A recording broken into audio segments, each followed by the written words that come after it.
Assalamualaikum warahmatullahi wabarakatuh. Hai semuanya, perkenalkan nama saya Tovaneka Saputri dari Teknik Sipil. Pada kesempatan kali ini saya akan menjelaskan materi mengenai kalimat efektif. Sebelum itu, terdapat sebuah contoh kalimat. Para siswa-siswa masuk ke dalam kelas karena bel sudah berbunyi. Apakah kalimat ini sudah benar? Oke, sebelumnya kita akan lanjut ke pengertian dari kalimat efektif itu seperti apa sih? Yang pertama, kalimat efektif merupakan sebuah kalimat yang disusun sesuai dengan kaidah bahasa. Kaidah bahasa ini juga tentunya yang sudah berlaku dari susunan ejaan, kata-kata yang dipilih, kata kerjanya, tanda baca, bahkan strukturnya semuanya itu sudah sesuai dengan kaidah bahasa yang berlaku. Jadi benar harus terpilih, nggak bisa sembarangan pakai kalimat-kalimat ataupun kata-kata gaul. Lalu, kalimat efektif juga terdiri dari kata-kata yang mempunyai unsur SPOK. Tentunya kita udah pernah tahu ya, subjek, predikat, objek, dan juga keterangan. Atau yang dimana kalimat efektif dia tuh selalu mempunyai ide atau gagasan dari si penulis ataupun pembicara. Nah, dari pengertian tadi kita juga bisa melihat apa aja ciri-ciri dari kalimat efektif. Yang pertama ada ciri-cirinya, yaitu dia memiliki unsur penting minimal banget, ada subjek, ada predikat. Kenapa harus ada subjek predikat? Karena dengan adanya subjek, artinya bagian dari kalimat itu menunjukkan ada pelaku ataupun ada tokoh pembicara, misalnya seperti orang, benda, ataupun konsep. Lalu predikat, dengan adanya predikat artinya bagian kalimat itu telah menjelaskan suatu tindakan, kondisi, ataupun sifat subjek. Nah, maka dari itu subjek dan predikat ini minimal banget ada di kalimat efektif, karena dengan adanya kedua unsur tersebut minimalnya, maka kalimat akan menjadi lebih lengkap. Pesan-pesan juga bisa tersampaikan dengan baik. Lalu untuk ciri-ciri yang kedua, sesuai dengan ejaan yang berlaku. Ejaan yang berlaku itu menunjukkan adanya aturan penulisan bahasa Indonesia yang disempurnakan EYD. Dengan memberikan EYD, maka tanda baca, kalimat, kata, ataupun sebagainya, semuanya bisa tersampaikan dengan baik maknanya di dalam suatu kalimat tersebut. Ciri-ciri berikutnya yaitu diksi yang tepat. Penggunaan diksi yang tepat ini juga sangat penting sekali, karena dengan pemilihan kata yang tepat dan selaras, maka dalam suatu kalimat itu dapat terungkapkan suatu makna, gagasan, ataupun ide. Diksi juga merujuk pada pilihan kata yang digunakan dalam tulisan untuk menggambarkan cerita atau memberi makna sesuai keinginan penulis. Lalu diksi juga sangat penting sekali dengan penulisan dan tutur kata sehari-hari, karena menentukan bagaimana pembaca atau pendengar memahami pesan yang disampaikan. Jadi dengan adanya diksi, semua kalimat efektif tersebut jadi lebih detail. Pilihan katanya juga jadi lebih tepat. Diksi melibatkan pemilihan kata-kata yang sesuai dengan konteks, tujuan, ataupun audiens. Dengan pemilihan kata yang tepat, maka audiens yang menjadi sasaran kita dalam menyampaikan suatu pemateri atau menyampaikan suatu pesan, gagasan, itu bisa tepat sasaran. Dengan pemilihan diksi ini, makna dan nuansa itu bisa tercipta melalui emosi dalam suatu tulisan ataupun ucapan. Dan juga dengan diksi, maka memungkinkan komunikasi yang efektif di mana pesan disampaikan dengan jelas dan tidak menimbulkan salah paham. Contoh diksi. Diksi dapat diterapkan dalam berbagai jenis tulisan seperti puisi, prosa, dan juga karya ilmiah. Jenis diksi itu bisa diklasifikasikan berdasarkan makna, misalnya konotasi dan juga denotasi, gaya bahasa atau struktur leksikal. Untuk ciri-ciri selanjutnya, yang keempat ialah satu makna, yang dimana suatu kalimat efektif tidak memiliki kalimat bermakna ganda atau tidak ambigu. Dan yang kelima yaitu hemat kata. Pemilihan dalam kalimat ataupun kata dalam kalimat efektif, kita juga harus bisa memilah dengan baik. Nggak semua kata bisa kita ambil sehingga dalam satu kalimat itu memiliki makna yang berganda, makna yang ganda, dan juga susah untuk dipahami pastinya, ya kan? Dengan mengacu pada kehematan penggunaan kata, Maka, prinsip efisiensi dan keringkasan dalam pemilihan kata-kata sehingga kalimat tetap efektif dan mudah dipahami. Artinya kalimat yang baik tidak menggunakan kata-kata berlebihan atau tidak perlu, namun tetap mampu menyampaikan pesan dengan jelas dan juga tepat. Bagaimana aja sih cara kita menghemat kata? Yang pertama, kita bisa menghindari pengulangan kata yang tidak perlu. Contohnya, kita tidak perlu mengulangi subjek yang sudah dijelaskan. Yang kedua, bisa menghindari penggunaan kata yang berlebihan. Contohnya, kita tidak menggunakan kata-kata yang memiliki fungsi yang sama atau mengulang makna yang sudah ada.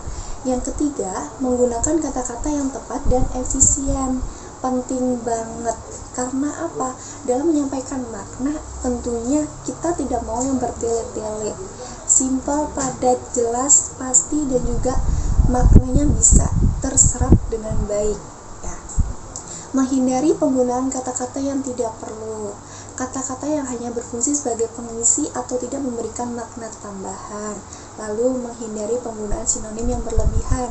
Jika satu kata sudah cukup untuk menyampaikan makna, maka tidak perlu menambahkan sinonimnya lagi. Lalu untuk ciri-ciri terakhir yaitu variasi struktur kalimatnya logis. Bagaimana sih kalimat efektif itu digunakan? Penggunaannya yang pertama, biasanya kalimat efektif itu bisa kita jumpai di makalah, skripsi, tesis, ataupun jurnal-jurnal. Lalu syarat-syaratnya apa saja? Setelah kita mengetahui pengertian di mana kita bisa menjumpai kalimat efektif itu, terdapat syarat-syarat dari kalimat efektif. Yang pertama, yaitu kelogisan. Tentunya hal ini sangat penting sekali. Dengan penggunaan kalimat efektif yang logis, maka kalimat pasif dan aktif harus jelas. Subjek dan keterangan harus jelas. Pengantar kalimat dan predikat juga harus jelas. Induk kalimat dan anak kalimat harus jelas. Subjeknya tidak ganda, predikat tidak didahului kata yang seperti itu. Lalu yang kedua yaitu keparalelan, yang dimana predikat kalimat majemuk setara rapatan harus paralel. Artinya, jika kata kerja harus kata kerja semuanya. Jika kata benda harus kata benda semuanya. Contohnya, ini terdapat dua contoh salah dan juga benar. Untuk contoh kalimat yang salah, harga beras disesuaikan atau kenaikan itu secara wajar. Di sini udah dicetak merah, yang dimana kata disesuaikan dan juga kenaikan ini merupakan perbedaan dua pengelompokan kata. Lalu untuk kalimat yang benar adalah harga beras disesuaikan atau dinaikkan secara wajar. Nah, seperti itu kalimat yang benar. Lalu syarat berikutnya yaitu ketegasan, di mana unsur-unsur ditonjolkan diletakkan di awal kalimat. Contoh, ibu menegaskan agar kita selalu hidup disiplin. Membuat urutan yang logis, misalnya 1, 2, 3, kecil, sedang, besar, anak-anak, remaja, orang tua, dan sebagainya. Contoh penggemarnya tidak hanya anak-anak, tetapi juga remaja, orang tua, bahkan kakek-kakek. Jadi untuk penyampaiannya tuh sesuai tingkat dan juga berurutan. Maka dari itu kita perlu sekali memperhatikan dalam penyusunan kalimatnya agar tetap tersusun dengan rapi dan juga urutannya tetap logis. Syarat berikutnya yaitu ketepatan. Ketepatan ialah pemakaian diksi atau pilihan kata yang harus tepat, di mana pemakaian kata harus tepat, kata berpasangannya juga harus sesuai, menghindari peniadaan preposisi. Untuk syarat berikutnya ialah kehematan. Kehematan adalah penggunaan kata-kata secara hemat tetapi tidak mengurangi makna. Hemat boleh, tapi makna tetap harus tersampaikan dengan baik dan utuh. Yaitu kita bisa dengan menghilangkan pengulangan subjek yang sama dengan pada anak kalimat. Menghindari pemakaian superordinat pada hiponimi kata. Superordinat adalah istilah yang merujuk pada kata atau konsep yang lebih umum dan mencakup kata atau konsep yang lebih spesifik. Kalau dalam bahasa, superordinat itu juga sering disebut sebagai hipernim, kata benda anaforis, atau kata pengorganisasian wacana. Superordinat berfungsi sebagai payung atau yang menaungi arti dari kata lain di dalamnya. Contoh, superordinat hewan. Seharusnya kita bisa menggunakan kata subordinat yang dimana lebih spesifik. Hewan ada banyak sekali macamnya, ada hewan berkaki 4, hewan berkaki 2, dan sebagainya.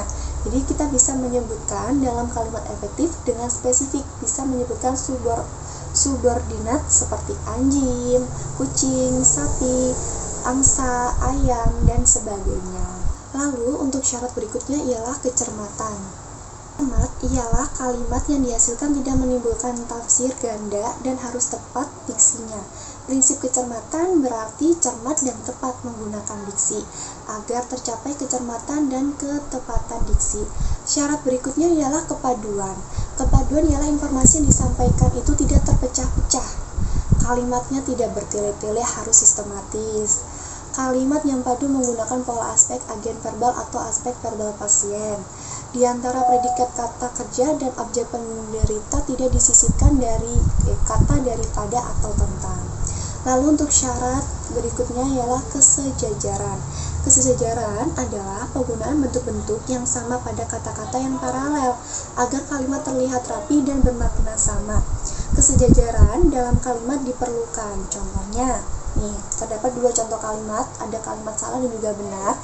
Kalimat salahnya berbunyi seperti berikut.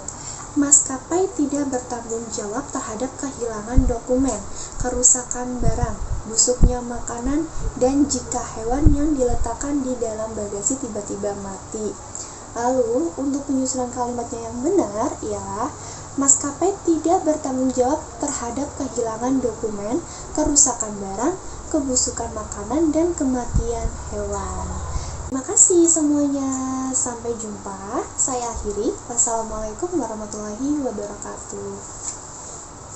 Bye-bye.